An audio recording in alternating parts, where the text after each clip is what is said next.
Hey guys, good morning and welcome to my mini blog. তো সকালে ঘুম থেকে উঠে স্নান করে পুজো দিয়ে নিলাম, তারপরে আগের দিনে লুচি আর পায়েস ছিল, খেয়ে নিলাম। খাওয়া দাওয়ার পরে এদিকে রান্না করে নিচ্ছি। আজকে বেশি কিছু রান্না করিনি, ডাল আর ভাজাই করেছিলাম। তারপরে খাওয়া দাওয়া করে একটুখানি শুয়েছিলাম, শোয়া থেকে উঠে সন্ধে দিয়ে নিলাম। সন্ধে দেওয়ার পর একটুখানি রেডি হয়ে পড়েছি, এখন যাচ্ছি হচ্ছে বাজি পোড়া দেখতে।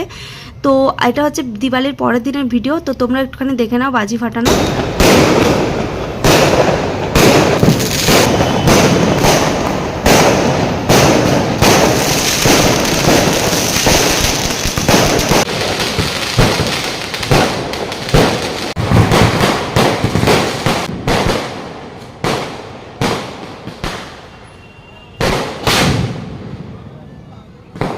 আমাদের বাজি ফাটানো দেখা হয়ে গেছে, সেখানে একটু স্লো মোশন ভিডিও বানিয়ে নিলাম। আর আসার পথে নিয়ে এসেছিলাম হচ্ছে পাপড়ি চাট আর কিছু মিষ্টি। তো বাড়িতে এসে খাওয়া দাওয়া করে শুয়ে পড়লাম।